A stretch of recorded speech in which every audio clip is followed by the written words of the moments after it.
Olúwa wí pé. The Lord said.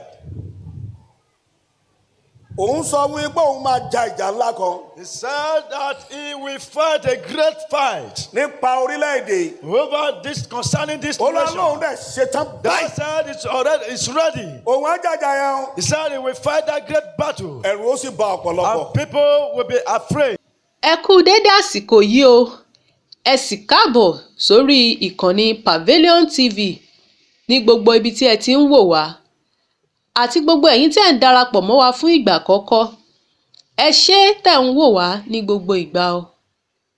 Ìránṣẹ́ Ọlọ́run Prophet Segun Adebayo mà tún ti sọ̀rọ̀. Ìránṣẹ́ Ọlọ́run àgbà yìí sọ àwọn ọ̀pọ̀lọpọ̀ ọ̀rọ̀. Ẹ jẹ́ ká jọ gbé yẹ̀wò ohun tí bàbá sọ. À ń padà bọ̀.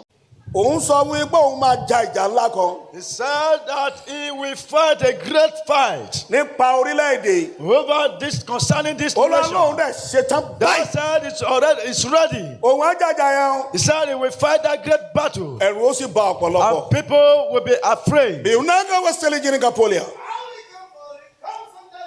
Ọlọ́run wí pé òun ti bá ìmọ̀. The Lord said he have destroyed. Àwọn Fúlàní jẹ́ He has destroyed ẹ̀kọ́lẹ̀. the council of Fulani in this nation. Hallelujah. Write it down. Sẹ́yìn náà tẹ̀wúrí ní Kapaili Kapolia.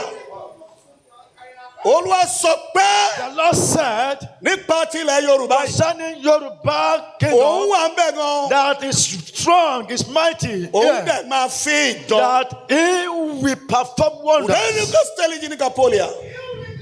Olúwa wí pé òun ti pín orílẹ̀-èdè yìí. The Lord said you have divided this nation. Kò sí àtúntò. There's no rearrangement anymore. Àwọn oníkà bá sẹ́lẹ̀ jí ní Kapolia.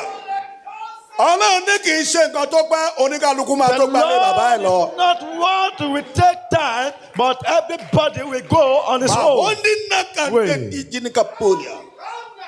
Ọlọ́run ní ìṣẹ̀lẹ̀ tó gbóná kan máa ṣẹlẹ̀ The l'Abuja. Lord said one powerful event will take place in Ẹ̀kọ́ Abuja. tẹ̀ ń gbọ́ lọ́wọ́lọ́wọ́ ẹ̀kọ́ lẹ̀. All what you are How listening to now, send what it is already in down. Italia. Nínú àmì gan, wọ́n máa dojú ìbọn kọra wọn. Even in the Ẹ lọ kọ́ lẹ̀. army region, Kò they sẹ́ni will face tẹ́wọ́n ní themselves. Kapaili ní Kapalia. Olúwa wí pé. The Lord said, Kì í ṣe gbogbo àwọn tó ń sá eré yìí. He said, it's not as all of these people that are running this race Ló máa di ọdún tó ń bọ̀. that we see the next year. Àwọn dẹ́dẹ́gùn. Ìdẹ́rẹ́gùn nínú àwọn ìdẹ́rẹ́gùn. Wọ́n sẹ́ni náà bambari náà ń kwari. Bẹ̀jẹ̀nu àríkà pé ní káfọ́sítẹ́lì. Ẹ̀kọ́ sílẹ̀. Write it down.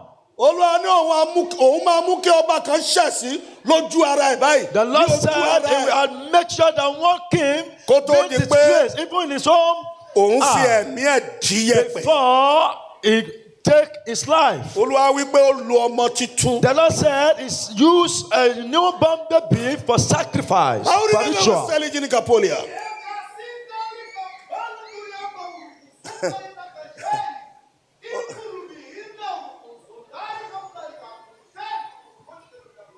Ọlọ́run sọ mi pé gbogbo àwọn tó sọra wọn di Ọlọ́run lórí àwọn àyànfẹ́ òun ti bẹ́ wọn lórí. The Lord said, those that have turned themselves to be a God over the beloved, he has beheaded them.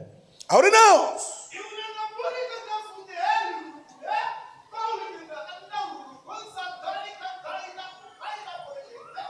Tó o bá ní ṣọ́ọ̀bù sí Oṣòdì. If you have shop at Oshodi, Ẹ gbàdúrà o. pray very well. Tó o bá ní ṣọ́ọ̀bù ságége. If you have shop in Agege area, Gbàdúrà o. pray very Tó o well. bá ní ṣọ́ọ̀bù sí Èkó. If you have shop in Ireland, Ẹ gbàdúrà. pray very well. Ẹ gbàdúrà. Pray very well. Nǹkan bí ẹ̀jẹ̀ fẹ́ ṣẹlẹ̀. Something like shedding of blood want to take Ẹ̀jẹ̀. place in all this area. Àwọn náà. Sùtà. Olúwa ló mọ̀ sí. The Lord said he knows about it. Olúwa sọ pé òun mọ̀ sí. The Lord said he knows about it Torí òun fẹ́ fi mú nǹkan kan kúrò. because he wants to use it to to take some things away. The Lord wants to use that event to take something away. Ẹ káàbọ̀ padà. Mo lérò pé a ti rí kókó kan tàbí èkejì dìmú nínú ọ̀pọ̀lọpọ̀ ọ̀rọ̀ tí ìránṣẹ́ Ọlọ́run àgbà yìí sọ. Ẹ̀yin olólùfẹ́ wa, ẹ má gbàgbé láti fi èrò tiyín ṣọwọ́ lórí comment section. kí ẹ sì máa subscribe sí orí ìkànnì Pavilion TV. Ẹ ṣé tẹ̀ ń wò wá ní gbogbo ìgbà.